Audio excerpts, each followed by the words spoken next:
Hi there, Kendra Tolbert here. I'm a registered dietitian and yoga teacher, and I specialize in women's health and fertility.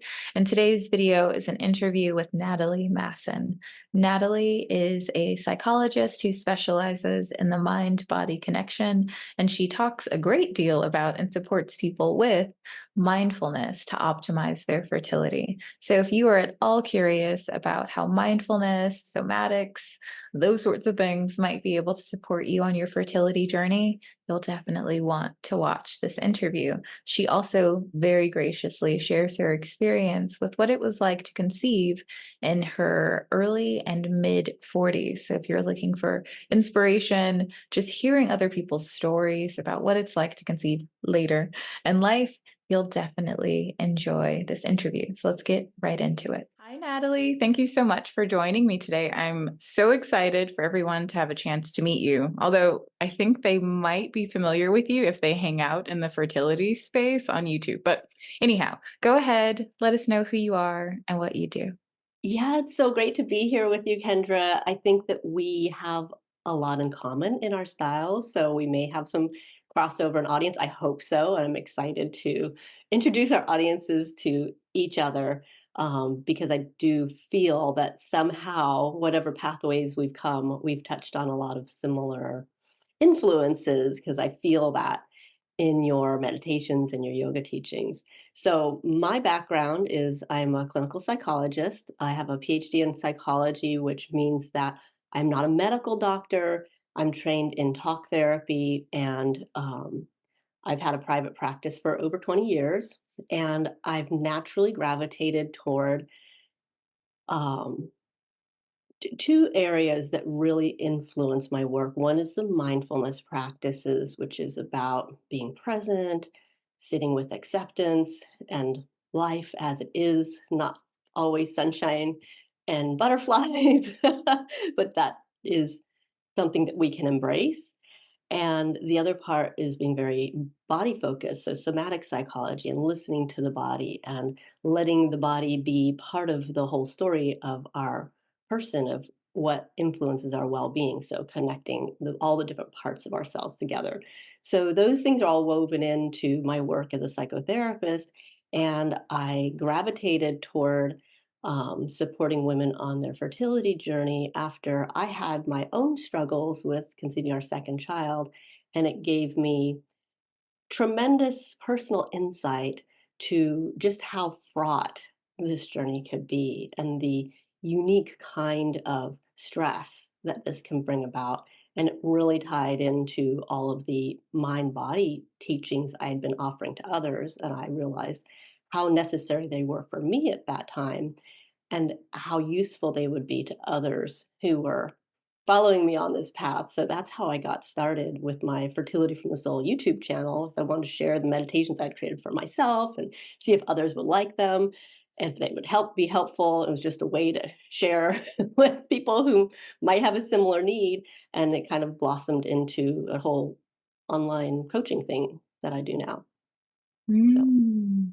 it's And you a do bit work. amazing work. Absolutely Oh, amazing work. I've listened to your meditations. I've definitely checked out your website that has tons of free resources too, like on egg quality, on I think it's not called a minimalist guide to fertility, but there's that idea of bringing minimalism to the approach of conceiving. Because there's definitely like a maximalist approach that I see online where it's like do all the things and do them all yeah. perfectly, and maybe, just maybe, you'll get pregnant. And so I love that you are taking a different approach, and I really appreciate that you defined something that gets thrown around a lot. Well, two terms that get thrown around a lot: mindfulness and somatic. So thank you for defining those for us and telling us a little bit about how you've woven them into your work. Can you speak more to how mindfulness and somatics can optimize one's fertility? Hmm. Yeah, I'm glad you brought that up because those terms are very mm, can be very broad. They can mean many things to many people. So the way I'm using it might not be exactly the way somebody else would use it. And a lot of times when people think of mindfulness these days, they think of meditation and stillness meditation. Um, and I define it pretty broadly as awareness and presence, choosing to be awake and to notice. So you can see how you can imagine with that kind of definition how many ways that could be tied to fertility. Being able to be awake and notice what is happening for yourself can help you know how to take care of yourself, help you know how to filter through all of the information, the maximalist world that we live in now. There's a steady onslaught of information, of marketing, technologies, possibilities that are coming at um, people who are on this fertility path that far more than when I was on this journey, what, almost 10 years ago now. Um, I just have so much empathy for the modern day woman. Like even before I've heard, even before you're thinking about you not even in a relationship, but you're 30 years old and your social media is filled with you better go freeze your eggs because you're running out of time. Oh my gosh. When I was 35, I was not in a relationship, but I went to my regular annual appointment and I brought it up to my doctor. I said, I may want to have a family eventually. I don't have a partner yet. I've heard of egg freezing. Is that something that's a thing that you'd recommend? And she said, the technology is too young. We don't really, I don't in good conscience recommend it because you can do it and then not have a good result. And then you wasted all that money and trust in a technology that's not there yet. That was almost 20 years ago. Things have come a long way. And I think the story is different. It's, if you're going to be, a responsible career woman keeping your options open, you better go to the bank and get your eggs deposited. That's the impression I get. I'm not sure if that's how it feels, but you're nodding. You're saying yes. That's what's going on. Yeah. So I'm all over the place. So mindfulness, being aware of what is true for you, and the somatics is tuning into your own body. So much of what we're doing is up in our heads. What are the statistics at my age with my hormone levels? What are the chances? Tell me what you can predict about me. I'm sorry. All those statistics charts that could be for accountants.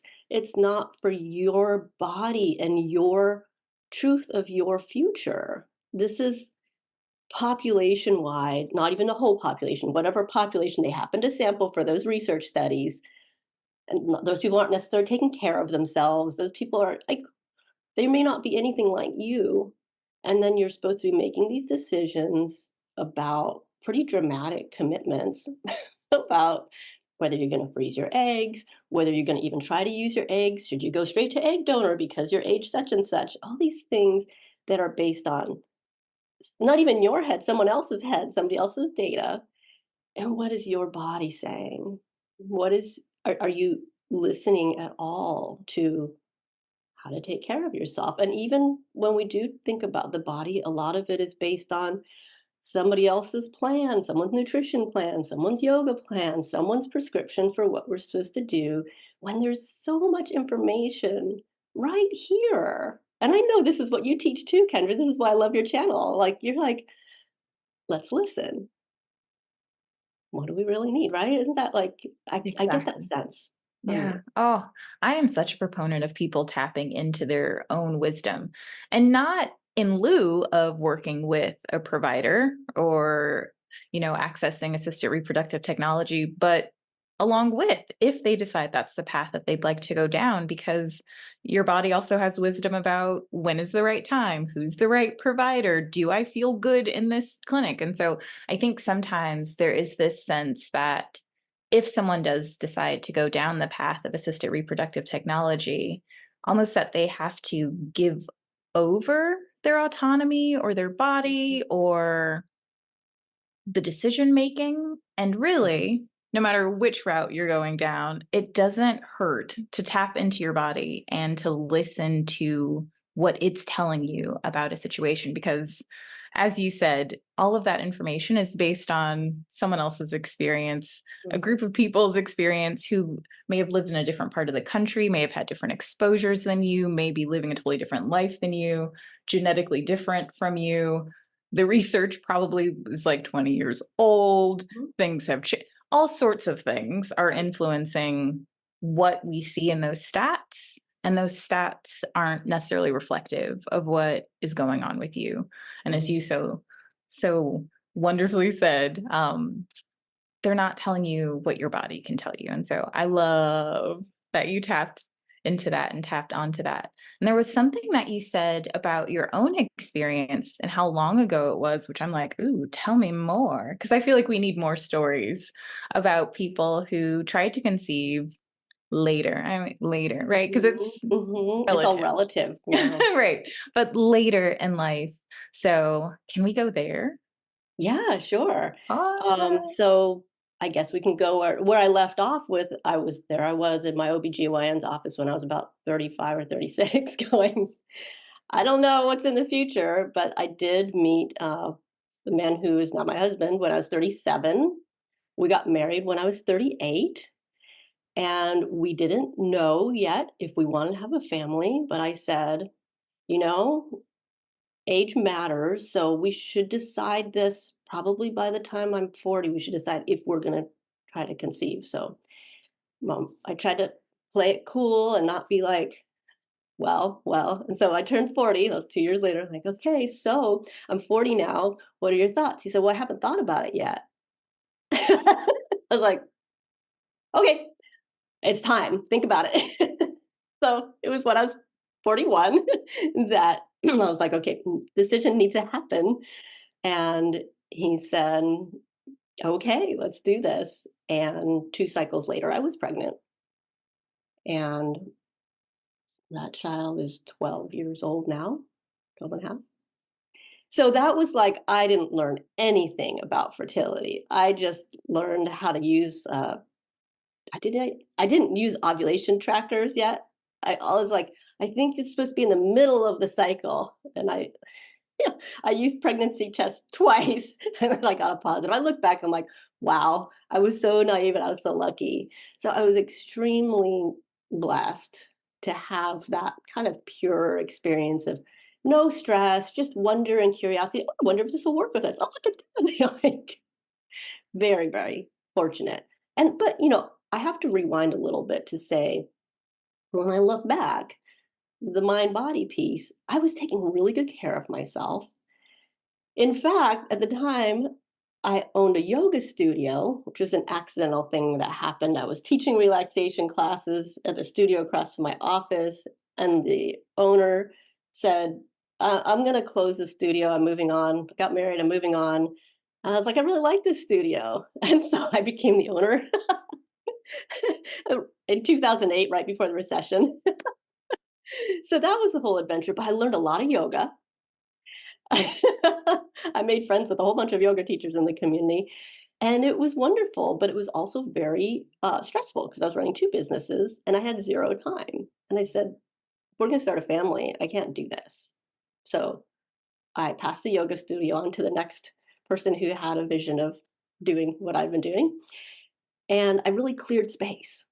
I pre cleared space because I felt like there was no space for a baby there. But I offloaded that big responsibility and I had room and things flourished. So I don't think it was just like, oh, I tripped over myself and got pregnant. I think there were things going on that lined me up. And I didn't have kids, so I could get lots of rest. I could take care of myself. Now, fast forward to my second conception. So, my first was very, very Velcro baby, needed me all the time, slept on top of me. I didn't sleep for 3 years. So, when she was 2, we decided to start trying again. And I think my system was just so depleted, it just was not happening. And that's when I discovered the angst of the fertility journey where you're like ready for it to happen yesterday. So I'm 44 at this point, and I'm well aware of the timing of things. And every month that is going by, it feels like a tragedy. Tragedy, like I'm gonna have an only child, not gonna have that vision of, two children, siblings, all that. Um, and it took, I think, 10 cycles or so before I got pregnant. And then I had a miscarriage.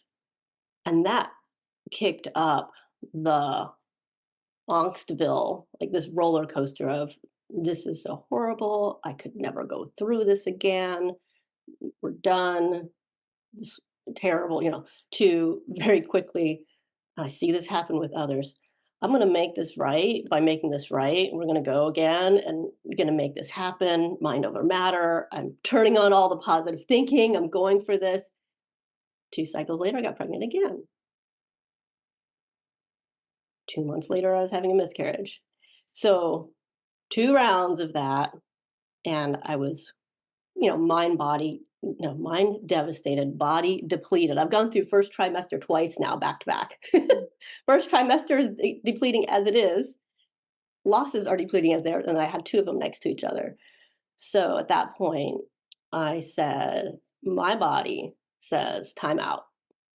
I cannot grow a human in this human that has no gas in the tank, like no batteries, no energy.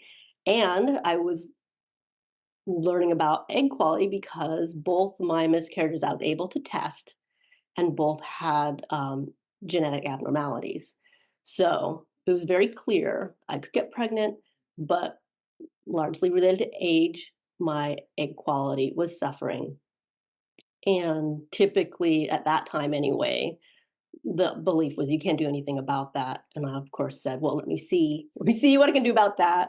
And I just pursued it as what can I do to energize my system? There was like one website I found that said you can improve egg quality in the 90 days beforehand if you do all these healthy things. So I was like, okay, that's the plan. 90 days. I'm gonna, source myself up with all kinds of goodness, physically, emotionally, mentally, and I actually stopped.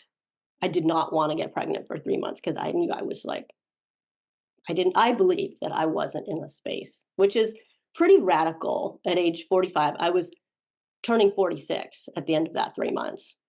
So it's pretty radical to say, I'm going to pass 3 cycles up. Let's let those eggs go. But it was clear for me, like, no, if this is going to work, I need some space. So I took that space for myself. And I like put Humpty Dumpty back together again because I wasn't even myself anymore at that point, you know, like tracking, testing, 2 weeks here, 2 weeks there, it's like lost my mind. I put myself back together, found myself, went out and did the things I enjoyed doing, had friends again, had a life. And it was the month I was turning 46. I got pregnant right at the end of that 3 months. So that child just turned 8. So that's the time frame. Wow. Okay, wait. There's so much there, and I'm like, "We need a memoir." Um, wow. I I need to say something more than wow, but honestly, that's that's where I'm sitting right now because what's coming up, the top of mind for me right now is just how much I wanna applaud you and learn from you. Because you did do what's incredibly difficult when you feel like the clock is not in your favor, when you feel like you're running out of time, you slowed down and took the time you needed. And I feel like so many of the people that I've worked with who are in their 40s and trying to conceive, there's a sense that, like, I can't waste one day because tomorrow may be the day suddenly I can no longer reproduce.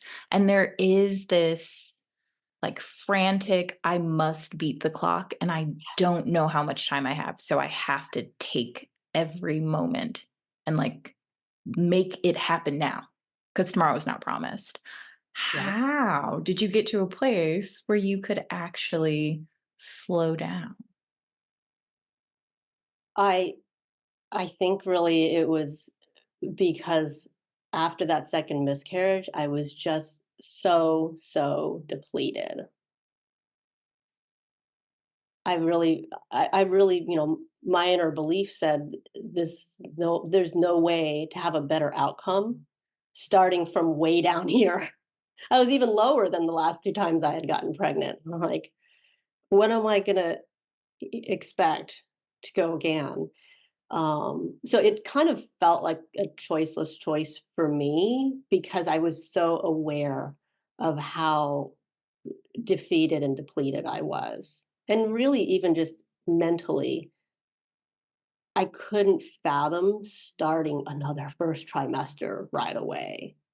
Because even without any of the struggles, first trimester is a slog for most people.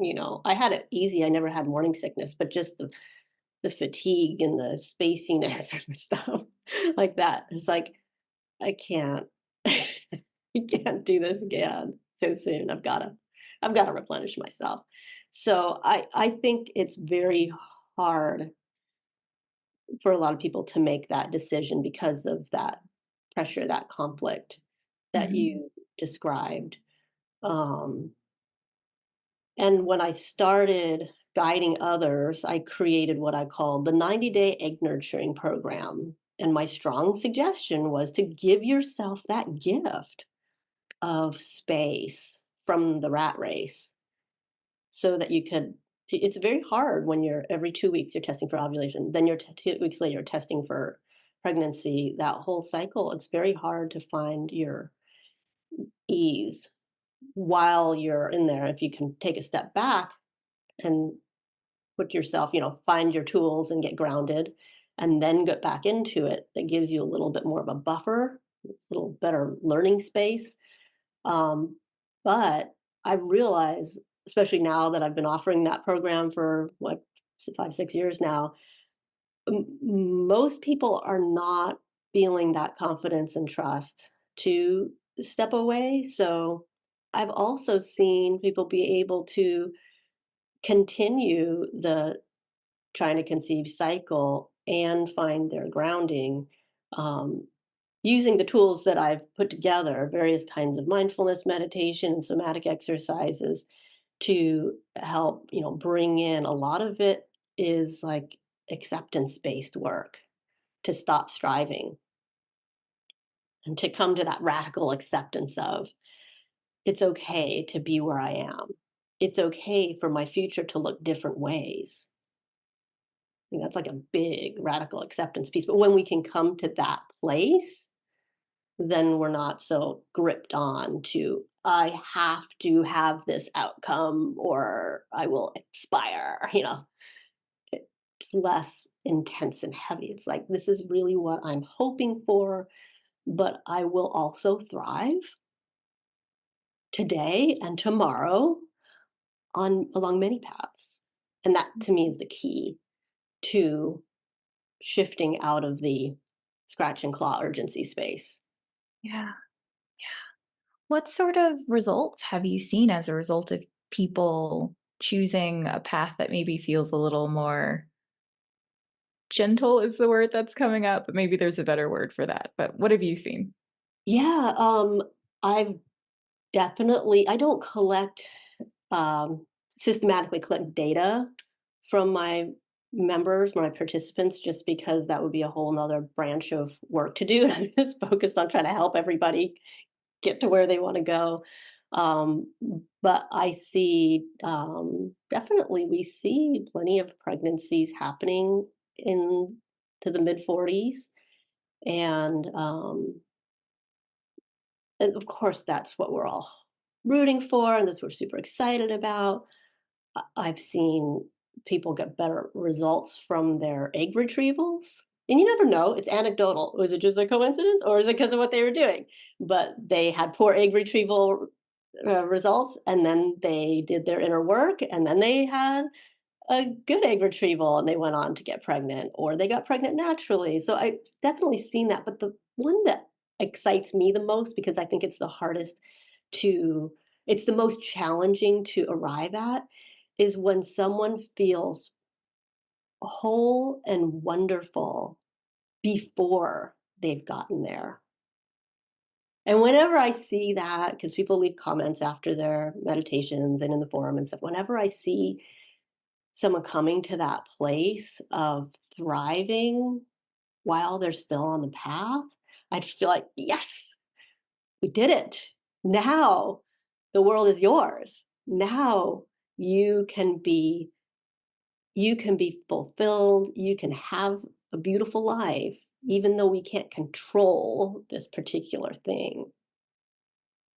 Oh, I love that. That's something that I definitely talk about on the channel. It's this idea of almost disconnecting, maybe not disconnecting, but expanding our idea of what fertility is. That it's not just the ability to reproduce, but it's also about living a life that's full of joy and peace and vitality and experiences, because that to me is true fertility, right? Like that is a juicy life. And that's what I want for Yeah. people to have, is like a life that feels so full. And this might sound a bit biblical, but the way I think of it is this idea that like produces like, or like gives rise to its own kind, right? That whole Yeah. idea. So if you're full of life, then that's really a great place to create life from, whether that's creating a new life for you or literally creating another life, another person. So I love that you're seeing people get full of life, and then their lives kind of decide what that might look like. Is it creating a new business? Is it just doing more of the things that they love doing and having the energy to do those things and to reconnect with maybe a life that they have disconnected from or disengaged from while they were trying to conceive? Or is it a baby? But either way, Mhm. they're thriving, as you said. I love to Yeah, hear yeah, that. exactly, and I've seen people, reconnecting with their art. Maybe they've painted or their music, maybe they played an instrument with, their hobbies and writing books and all kinds of ways that we can be creative. And what you're talking about is just right up my alley, is that I don't like the reductionistic view on what we're trying to achieve, because I really do think that all the energies are a common energy that are going to feed the same style of thing. We're talking about the same thing, right? I'm talking about creating fertile ground for your whole life, and that is the energy that is going to support creating a baby or writing a book or business or whatever. However you want to grow your garden, it's going to create more fertility for that garden. And I had wanted to ask you, actually, if that's what's behind the name of your channel. It's Live Fertile, right? Yeah, so That that's it's about, like, I got that sense that you were trying to guide people right from the beginning to not be so narrow in your self-care. You're not doing this just for a baby, you're doing this for life. yeah, exactly. That's it. And the idea that it's a way of being. It's not just something that you do for a short term in order to get pregnant fast. This is about the life that you're creating for yourself that you would be delighted to invite someone else to be a part of, is kind of what I'm Yeah, thinking when I say to live fertile. And the idea that there's actions. It's, you know, that it's doing yoga if that's your thing. It's gardening if that's your thing. It's reconnecting with art if that's your thing. It's, connecting intimately with your partner if you have a partner, and all of the love and passion that you're creating there, that it's not just about the baby. It's about a life that you enjoy living. absolutely. And that's too much pressure on that baby anyway. All this, like, does baby want to be so much the point of focus for all of your wishes and needs, or does baby want to come into a space that is expansive and alive and joyful and can include baby? I think there's space for a shift away from that micro focus, and I'm focusing a lot at this stage of my life on longevity and seeing my parents aging and all the things that can go not so well if you haven't taken care of yourself. And so I'm at that transition point where it's like, what I'm doing now, and this is what I tell everybody in my fertility program: what you do in your 30s and 40s is gonna dictate what happens in your 60s, 70s, and 80s. So I'm in fact slightly disappointed when someone comes in and gets pregnant too quickly because they lose their motivation to learn the whole set of tools that I have. Because once people switch into pregnancy, they go, check, okay, what do I need to do for first trimester, second trimester, third trimester? And they lose connection with all the stuff that you do to care for yourself is what you want to do during pregnancy, post pregnancy, all the way through. And I missed that window to really have their attention because now they're going to focus on the things that are specific to the stage, which is important too. But I would like them to have, 3 to 6 months to simmer before they transition, before they graduate out. Because that's the exciting thing for me, those who have gone through all of the teachings that I offer and feel they've integrated them, they're like, wow, I have all the stuff to guide me all the way down now. And they didn't come in expecting that, but it's sort of like the gift of the angstful journey is Mhm. that it harnesses our attention. And if you get on this path that's about really nourishing and knowing yourself and listening to yourself, you're getting so much um, good enrichment to help for the rest of your life that's a real gift. It That's is a the gift. bonus Absolutely. for having gone through the challenges. Absolutely. And just the idea that everything's connected, right? There's no idea that you're doing something that's only good for one organ system, right? It's Right, because it's all integrated, it's all connected, and it would be terrible design if something was great for my brain and terrible for my heart, but good for my ovaries, but just like wrecked my skin. It just wouldn't make sense. right, It has right, to be good for all of me if it's good for part of me, is how I right. think of it. Yeah. So I love hearing that, when people are really focusing on preparing themselves for pregnancy, they're really preparing themselves for a long, fruitful life in every way. Yeah, so many people going through the fertility struggles discover that they have certain food intolerances. They're allergic to dairy or gluten. They didn't even know it. And they've been having bad skin issues that they didn't realize was due to something they were eating. And now that they've cleared that up, their digestion improved. Like so many things improve for them.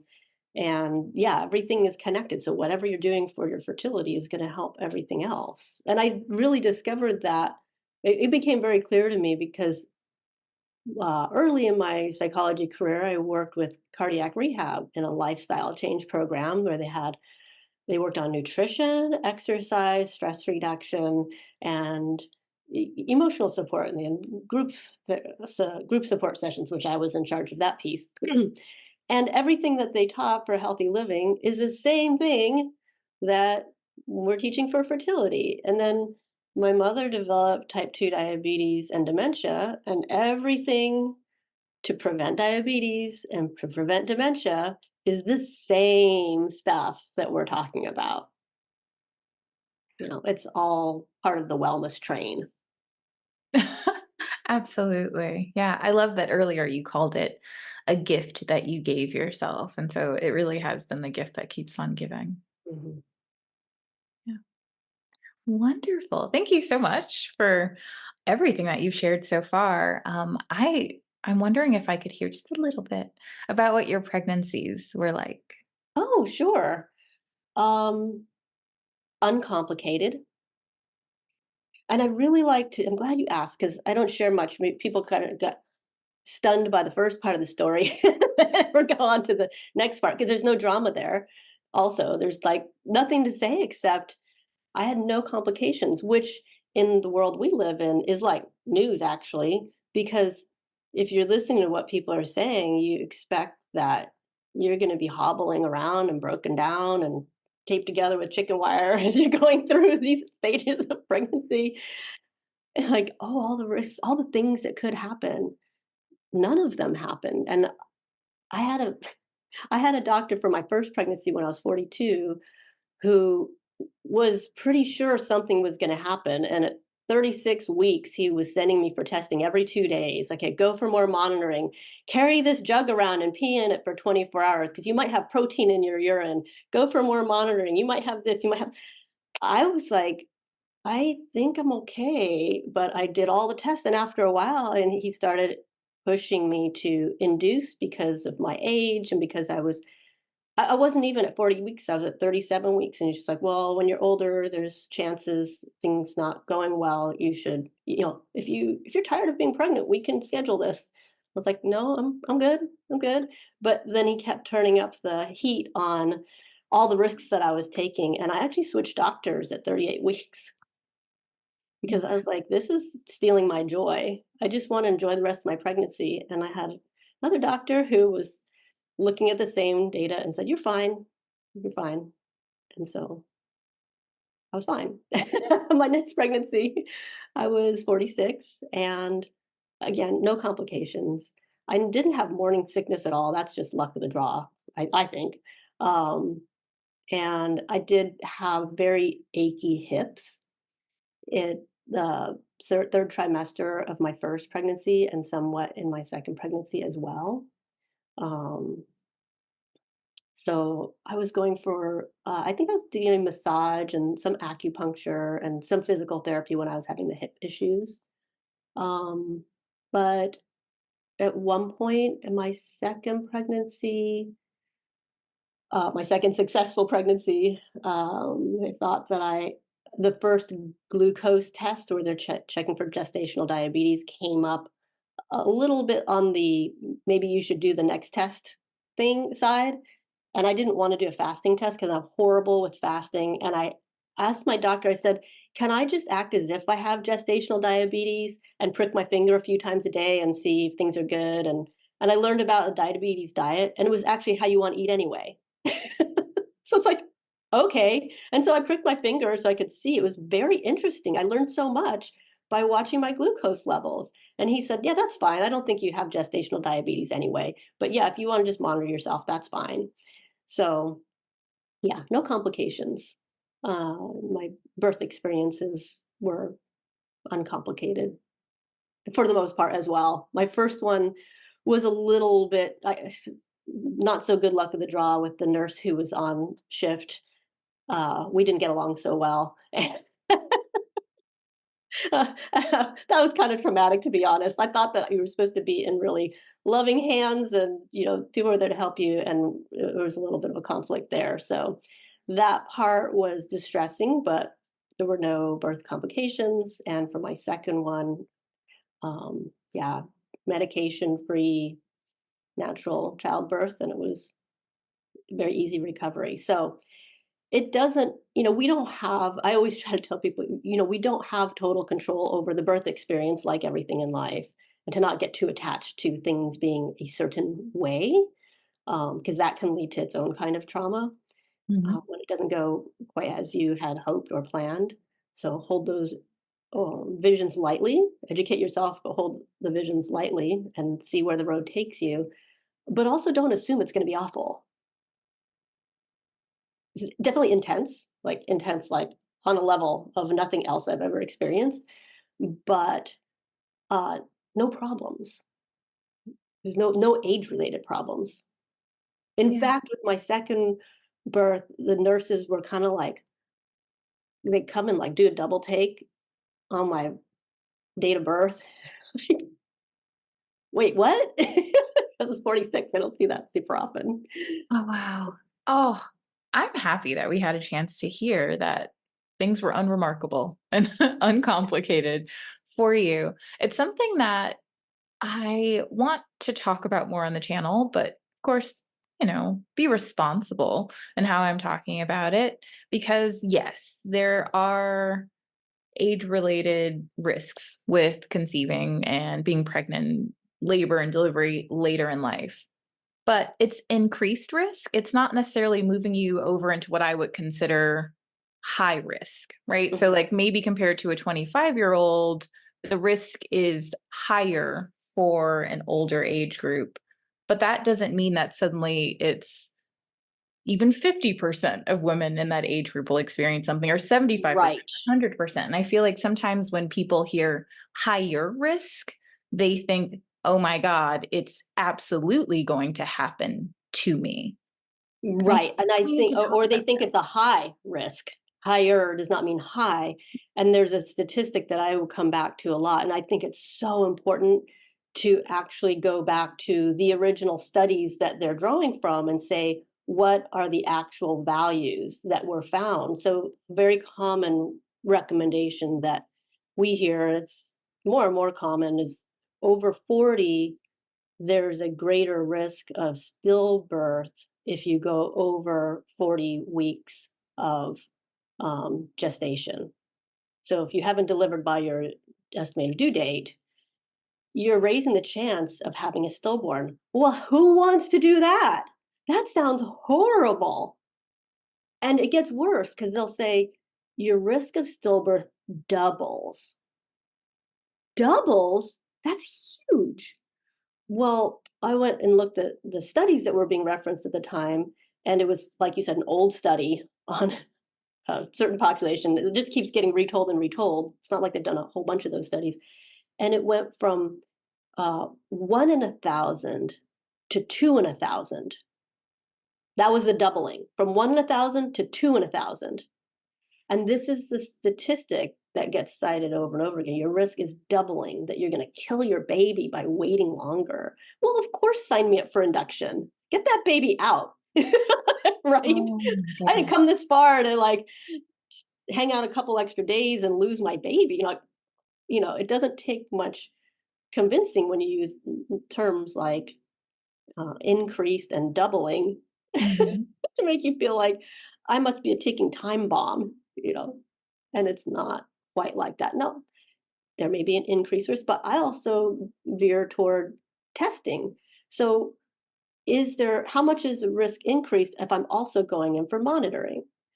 And I went very late in my pregnancies and I got a lot of monitoring. I didn't turn down any opportunity to go and get checked because they said, your placenta could be aging faster when you're over. Have you heard this one? I Your have placenta, not. oh, you haven't heard. Your placenta could age faster and that could lead to fetal distress, fetal demise.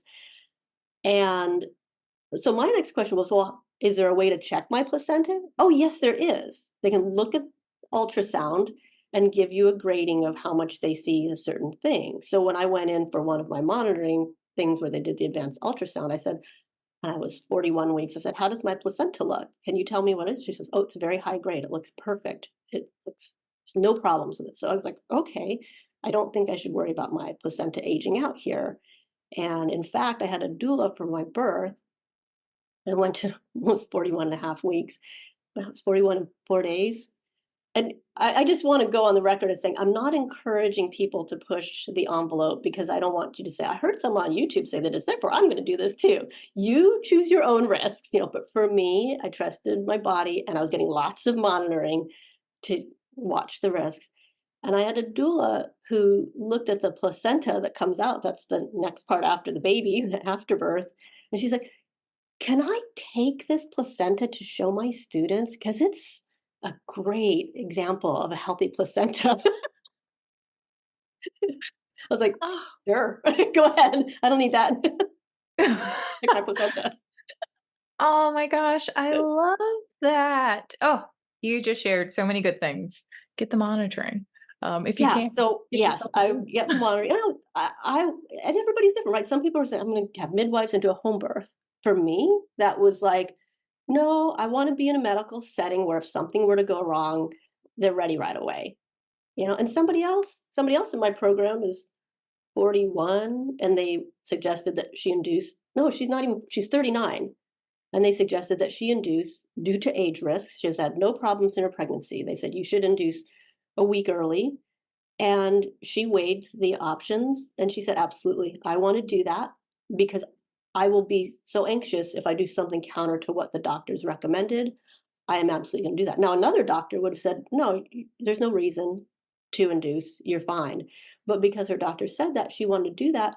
And I encourage everyone to do what feels right for you, right? Like just be informed and choose what matches your style. Not, oh, somebody's better because they did it this way or that way, but just be empowered with knowledge and decide which, either way, we're taking various risks. You get in a car to drive, you're taking a risk, right? We're always taking risks and we're making these choices. So, That goes back so beautifully to what we started this conversation with, the importance of knowing yourself. So, knowing what level of risk you're comfortable with, listening to your body so that, yes, you are taking in information, you are well informed. We're all about doing that here. But you're also weighing that with the wisdom of your body because both are important. It's not one or the other, it's finding that balance between both. And so, thank you once again for just sharing how important it is and the way that these tools that you share allow people to connect with their bodies maybe when it's a little bit lower stakes, right? In that moment, they're not possibly because it's your goal that people are taking the time to prepare before they get back into trying to conceive or start trying to conceive. So in that moment, they're not deciding like, do I want to be induced? They've already kind of develop this ability to connect with their body, to listen to their body, to weigh information that comes externally and the information that's coming internally, so that when they are faced with a big decision, they're practiced. They know how to trust their body and listen to their intuition. So, again, it's the gift that keeps on giving. And you yes. are the gift that keeps on giving. So, thank you. Oh, thank you. I think that this work that we're both doing is just so inspiring, and I love how much I learn from the people that I'm guiding and from the other courageous trailblazers who are out, teaching something that's kind of, to me, because I live this stuff, it just seems like a no-brainer. Like, shouldn't we all live this kind of way? But we're really in a minority. The louder voices and frankly, the money, the money is in the um, non-self-led approaches. Like, come and do all these things that we're going to assign you to do. And really, I think the best of all worlds is when you can collaborate together with the different resources and technologies and your own wisdom. So I encourage people to find the providers who honor that and see you as a wise source of information. The one who will say, well, these are the protocols we recommend. What do you feel would work for you? Like they actually think that you have something to contribute because you do. And a lot of the women who go through IVF while in my program, they may have done a few IVFs beforehand. And then when they do another one after getting these tools, they have a much different experience. Like they feel like they're more empowered, they're more grounded, they have a voice, they may have fired that last practitioner, gone to a different clinic, and they're looking for the clinic that's going to be partnering with them, right? So there's so many ways that I think it's important to get our voices out there, not as a competition, but to help enrich everything that's happening. I mean, I think it's amazing the advances technologically that have happened. And that's a gift too, to have access to the science and the technology and the medical interventions. And my vision is that we can all collaborate together in a way that gives people the most opportunities to find what aligns for them. It definitely feels like that's where we're headed, and I'm excited to be a part of it, and I'm excited to meet more and more people who are a part of this changing paradigm. So, I would love it if you would share where people can learn even more about you and connect with the resources that you offer. I think my YouTube channel, Fertility from the Soul, is probably the best place to start. And if you're new to my materials, the Inviting Your Baby guided meditation is the most popular one. It's one of my favorites. Each guided meditation is it's kind of a little art piece that I've created with stories, metaphors, and imagery in it. And then I have a lot of affirmation sets that are really easy to just kind of drop into and allow that to help guide your mind in a more expansive direction. So I think the YouTube channel is a great place to start. And then I have some downloads that you'll find in the descriptions, 20 strategies for improving egg quality. And then the one that you mentioned, you actually did remember the name of it. It's TTC Essentials, a minimalist guide to getting pregnant naturally. So you have a good memory. Those are my two free guides that are the most popular, and you'll find those on my channel. And then my website is fertilityfromthesoul.com. So those are the best places to find me. Wonderful. I will link to all of that in the description box below. So if you are watching this and you want to connect with Natalie, you will find the links to do that. Thank you so much, Natalie, for joining us today. Thank you, Kendra. This has been so much fun.